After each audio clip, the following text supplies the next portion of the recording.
कहानी शुरू होती है और हम मैक्स नाम की एक लड़की को देख पाते हैं जो अपनी कार में बैठकर अपनी माँ का वेट कर रही है, जिसका नाम अमेंडा है, जो दरअसल पुराने दिनों में एक बहुत ही बेहतरीन एक्ट्रेस हुआ करती थी, जिसने बुलेट पाथ नाम की एक स्लेशर मूवी में काम किया था। थोड़ी देर बाद अमेंडा भी वहाँ आ जाती है और वे दोनों कार से आगे बढ़ने लगते हैं। रास्ते में हम देखते हैं कि अमेंडा और मैक्स दोनों एक दूसरे को दोस्त की तरह ट्रीट किया करते हैं और इस दौरान वे कार में बहुत ही मस्ती करते हैं। चलते चलते उनको रात हो जाती है और मस्ती के बीच में ही उनकी कार एक दूसरी कार से टकरा जाती है और उनका एक बहुत ही बड़ा एक्सीडेंट हो जाता है। इस एक्सीडेंट के दौरान मैक्स की मदर अमेंडा बुरी तरह से मारी जाती है और ये सीन यहीं कट हो जाता है। इसके बाद हमें 3 साल बाद का सीन दिखाया जाता है जहां हम मैक्स को देख पाते हैं जो अपनी माँ के साथ हुए उस हादसे को भूल चुकी है और अपने 2 दोस्तों गैरेटी और क्रिस के साथ एक रेस्टोरेंट में बैठी हुई है। तभी वहाँ पर उसका एक और फ्रेंड आता है जिसका नाम डंकन है, जो सभी को कहता है कि शहर के थिएटर में एक बार फिर से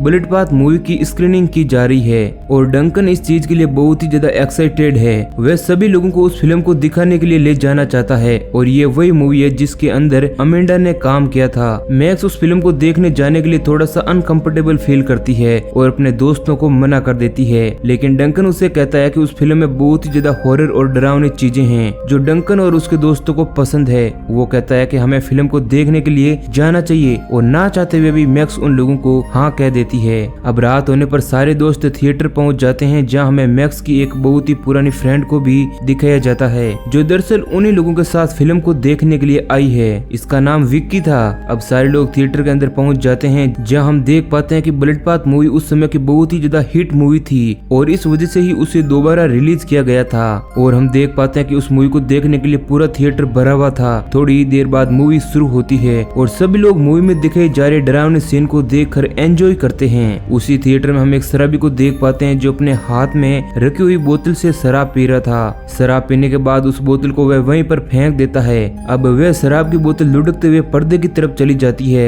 इस दौरान उसके अंदर रखी हुई शराब पूरे थिएटर में फैल जाती है और दूसरी तरफ हम एक और बंदे को देखते हैं जो सिगरेट पी रहा होता है। इस दौरान सिगरेट की लो से उस थिएटर के चारों तरफ आग लग जाती है, जिसके बाद वहाँ पर अफरा तफरी मच जाती है। मैक्स अपने दोस्तों को बचाने के लिए सभी को इकट्ठा करके थिएटर में चल रही फिल्म के पर्दे के पास आकर एक चाकू से उसे काट देती है और अपने सारे दोस्तों को लेकर उसके अंदर पहुंच जाती है ताकि उसके दोस्त किसी तरह उस आग से बच जाएं। पर्दे की दूसरी तरफ पहुंचने पर मैक्स और उसके साथी बेहोश हो जाते हैं और जब उन्हें होश आता है तो वे सारे लोग अपने आप को किसी जंगल के अंदर पाते हैं। उन सभी को कुछ समझ नहीं आता है कि आखिर वे लोग यहाँ पर पहुंचे तो कैसे। थोड़ी देर बाद हमें 2 लोगों को दिखाया जाता है जो एक वैन से उन लोगों के पास आते हैं। मैक्स और सारे साथी उन दोनों को देखकर पूरी तरह से हैरान हो जाते हैं क्योंकि वे दोनों लोग जो वैन से उनके पास आए हुए थे वे वही कैरेक्टर थे जो बुलेट पाथ मूवी में दिखाए जा रहे थे। उन लोगों को कुछ भी समझ नहीं आता है कि आखिर चल क्या रहा है। वे दोनों कैरेक्टर अपनी वैन से वहाँ पर बार बार गुजरते हैं। इसके बाद डंकन सभी को कहता है कि दरअसल वे लोग उस मूवी के अंदर आ चुके हैं और यह 1980 का ही समय है जिस दौरान इस मूवी को शूट किया गया था। डंकन उन्हें कहता है कि हम लोग इस मूवी से बाहर तभी निकल पाएंगे जब यह मूवी अपना रन टाइम पूरा कर लेगी। उन सभी लोगों को बिल्कुल भी डाउट नहीं होता और वे इस चीज को मान लेते हैं। थोड़ी देर बाद वे सारे दोस्त उन दोनों के साथ उनकी वैन में बैठकर वहाँ से जाने लगते हैं। तभी मैक्स उसी वैन के अंदर अपनी माँ अमेंडा को भी देख पाती है जो दरअसल यंग दिख रही थी क्योंकि जब वे इस मूवी को शूट कर रही थी तब वे यंग ही थी। मैक्स अमेंडा को देखकर इमोशनल हो जाती है और उसकी आंखों से आंसू गिरते हैं। थोड़ी देर बाद वो एक घर के पास पहुँचते हैं जहाँ अमेंडा मैक्स और उसके साथियों को एक पार्टी के लिए इन्वाइट करती है। डंकन और उसके सारे साथी लोग समझ जाते हैं कि आगे वो लोग क्या करेंगे क्योंकि उन सारे लोगों ने इस मूवी को कई बार देख रखा था और उन्हें हर सीन याद था। उन्हें यह भी पता था कि इस फिल्म में एक सीरियल किलर भी हुआ करता था। अब इस बात की जानकारी होते हुए भी मैक्स को और उसके साथियों को कुछ भी अजीब नहीं लगता और वो लोग पार्टी में जाने के लिए बहुत ही ज्यादा एक्साइटेड हो जाते हैं। इसके बाद वे सारे लोग उस जंगल को एक्सप्लोर करने लगते हैं जहाँ उन्हें मूवी के 2 कैरेक्टर नजर आते हैं जो जंगल में ही होते हैं। तभी वहाँ पर वही सीरियल किलर आ जाता है जो अपने हाथ में रखे हुए हथियार से उन दोनों को वहीं पर खत्म कर देता है। डंकन ये देखकर बहुत ही ज्यादा खुश हो जाता है और वे उस सीरियल किलर के साथ फोटो लेने लगता है क्योंकि उसे लगता है कि वे लोग तो इस मूवी के कैरेक्टर नहीं हैं, तो इस कारण वे सीरियल किलर उन लोगों को नुकसान नहीं पहुंचा सकता। लेकिन तभी वे आदमी अपने पास रखे हुए हथियार से डंकन को भी खत्म कर देता है। अब ये देखकर सारे लोग वहाँ से उसी घर की तरफ भागकर आ जाते हैं जहाँ मैक्स सभी लोगों को बताती है कि हम लोगों को एक दूसरे से अलग रहना होगा, नहीं तो वे सीरियल किलर उन सभी को खत्म कर देगा जैसा कि वो किया करता है। इसके बाद हम पोला नाम की एक लड़की को देख पाते हैं जो उसी घर के पास आई हुई है, जो दरअसल ब्लड पाथ मूवी की बची हुई अकेली सर्वाइवर थी। दरअसल वे इस मूवी में अकेली ही जिंदा बच पाई थी। जब मैक्स और उसके साथी फिल्म के उन कैरेक्टरों से उस सीरियल किलर के बारे में बात कर रहे होते हैं, तभी उन लोगों को एक फ्लैशबैक आता है जिसमें वे देख पाते हैं कि वे सारे लोग पुराने समय में पहुंच चुके हैं, जहाँ वे कुछ बच्चों को देख पाते हैं जो किसी समर वेकेशन मनाने के लिए कंट्री साइड एरिया में आए हुए हैं। उन्हीं के बीच एक और डरा हुआ सहमा हुआ बच्चा विल्ली होता है, जिसे वे सारे लोग मिलकर बहुत ही ज्यादा परेशान करते हैं। इस दौरान वे उसके ऊपर कुछ फायर क्रैकर्स भी फेंक देते हैं, जिस कारण उस बच्चे जिसका नाम विल्ली है उसका चेहरा पूरी तरह से गायब हो जाता है। इसके बाद वो बच्चा अपने लिए एक मास्क बनाता है ताकि वे आग से झुलसे अपने भयानक चेहरे को छिपा सकें। अब वह मास्क लगाकर वे उन सारे बच्चों से बदला लेता है जिन्होंने उसकी यह हालत की थी। वे अपने हाथ में एक धारदार हथियार लिए उन सारे बच्चों को बड़ी ही बेरहमी के साथ खत्म कर देता है। अब ये सब चीजें होती हुई मैक्स और उसके सारे साथी देख रहे होते हैं। इस दौरान गैरिटी पर उन्हीं मारे गए बच्चों का खून आकर गिरता है और वे सारे लोग वापस से प्रेजेंट टाइम में आ जाते हैं, जहाँ हम देख पाते हैं कि गैरिटी के चेहरे पर वही खून लगा हुआ है जो फ्लैशबैक में उन बच्चों की बॉडी से निकलकर उसके चेहरे पर लगा था। उसके चेहरे पर खून लगा हुआ देखकर वहाँ मौजूद सारे लोग और ज्यादा घबरा जाते हैं। उन सभी को लगता है कि शायद वे विल्ली नाम का लड़का वही सीरियल किलर है जो उसी तरह से लोगों को फिल्म में खत्म कर रहा है। सभी लोग वहाँ से भागने की कोशिश करते हैं और हम उन दो कैरेक्टर्स को देख पाते हैं जो सबसे पहले मैक्स और उसके साथियों को इसी जंगल में मिले थे, जो अपनी वैन लेकर वहाँ से भागने की कोशिश करते हैं। लेकिन गाड़ी की स्पीड तेज होने के कारण उनका एक बहुत ही बड़ा एक्सीडेंट हो जाता है, जिस कारण वैन में बैठा हुआ मेल कैरेक्टर गाड़ी से निकलकर दूर जा गिरता है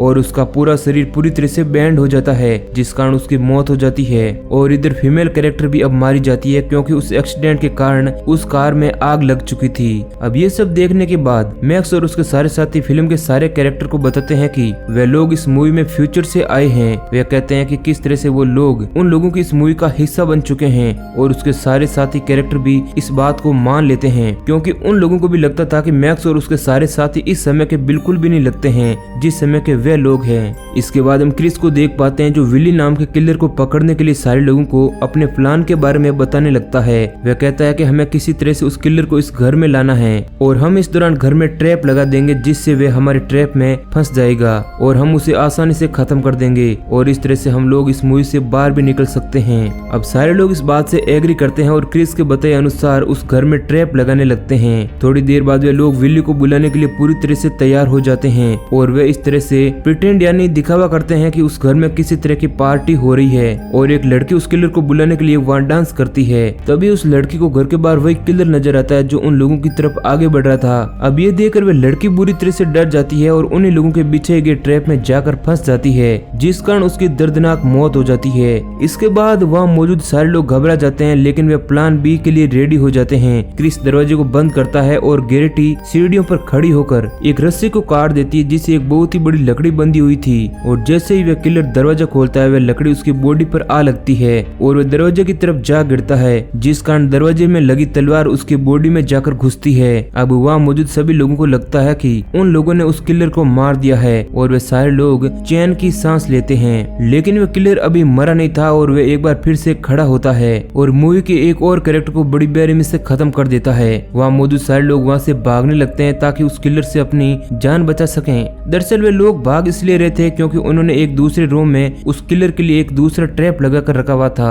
मैक्स और उसके साथी कुछ एरो की मदद से उस किलर की बॉडी पर मारते हैं, लेकिन इसका असर उसकी बॉडी पर बिल्कुल भी नहीं होता है और अब वे उन्हें मारने के लिए आगे बढ़ता है और दूसरे रूम में आ जाता है जहाँ पर गैरिटी और विकी अपने अगले हमले के लिए बिल्कुल तैयार होती है। वह छत पर लगी हुई पेट्रोल की बाल्टी को उस किलर के ऊपर गिराकर जलाने की कोशिश करती है, लेकिन वह बाल्टी वहीं पर फंस जाती है, जिस कारण वो किलर गैरिटी और विकी को वहीं पर दबोच लेता है। लेकिन विकी एक बार फिर से ट्राई करती है और उस बाल्टी को फिर से नीचे गिराने की कोशिश करती है और इस बार उसके अंदर मौजूद पेट्रोल उस किलर की बॉडी पर जा गिरता है और उस कमरे में बहुत ही बड़ा ब्लास्ट होता है और इस तरह से गैरिटी और विकी भी उस ब्लास्ट में मारी जाती है। इधर क्रिस, एमेंडा और मैक्स अपनी जान बचाकर किसी तरह से उस घर से बाहर निकल आते हैं, लेकिन हम उसी किलर को देख पाते हैं जो अभी तक जिंदा था और उसकी बॉडी पूरी तरह से जल रही थी, लेकिन वो पूरी तरह से डिटेक्टिव भी था वह उन तीनों को मारने के लिए आगे बढ़ता है, जिसके बाद वे तीनों अपनी जान बचाने के लिए जंगल की तरफ भाग जाते हैं। वह किलर भी उन लोगों का पीछा करता है और क्रिस को पकड़कर घायल कर देता है और अमेंडा को अपने साथ ले जाता है। मैक्स घायल किड्स को लेकर चर्च में जाकर छोड़ देती है और अपनी माँ को बचाने के लिए उस किलर के पीछे जाती है। जंगल में आगे बढ़ते हुए वे एक जगह पहुंचती है जहां उसकी माँ अमेंडा उससे मिल जाती है, जिसे उस किलर ने बांध कर रखा हुआ था। तभी वह किलर भी वहां आ जाता है जो मैक्स को बुरी तरह से मारने लगता है। अब ये देखकर अमेंडा को उस पर बहुत ही ज्यादा गुस्सा आता है और वह किसी तरह से उस किलर का सामना करती है और उसे घायल करके मैक्स को लेकर उसी चर्च में वापस लौट जाती है, जहाँ पर उन्हें पता चलता है कि घायल होने के कारण क्रिस भी मारा गया है। इसके बाद अमेंडा मैक्स को बचाने के लिए उस किलर को खत्म करने के लिए अकेले ही उसके पास जाती है, क्योंकि उसे लगता है कि जिस तरह से इस मूवी का एंड हुआ था उसी तरह से इस कहानी का एंड भी होगा, क्योंकि फिल्म में सिर्फ एक ही सर्वाइवर लड़की बची हुई थी और अमेंडा को लगता है कि वह लड़की मैक्स ही होनी चाहिए। तो वह अपनी परवाह न करते हुए उस किलर के सामने पहुंच जाती है, जहां वो किलर उसे बड़ी बेरहमी से खत्म कर देता है। अब मैक्स उस किलर को खत्म करने के लिए अपने हाथ में हथियार लिए उसकी तरफ आगे बढ़ती है और उस किलर का सर धड़ से अलग कर देती है और इस तरह से किलर मारा जाता है। अब इसके बाद हमें उन सारे दोस्तों को दिखाया जाता है जो किसी हॉस्पिटल में मौजूद है और हमें पता चलता है कि उसके सारे दोस्त अब जिंदा हो चुके हैं। उनकी बॉडी पर हमें कुछ उसी तरह के घाव देखने को मिलते हैं जिस तरह के उस सीरियल किलर ने उनको दिए थे। हालांकि वे सारे लोग अब बिल्कुल ठीक थे और यह हम समझ पाते हैं कि यह कोई फिल्म की कहानी नहीं थी बल्कि ये रियलिटी थी, जहां उनका सामना उसी सीरियल किलर से हुआ था और इसी सीन के साथ मूवी एंड हो जाती है। तो दोस्तों ये कहानी आपको पसंद आई है तो वीडियो को लाइक करें और ऐसे ही इंटरेस्टिंग वीडियो पाने के लिए हमारे चैनल को सब्सक्राइब करें।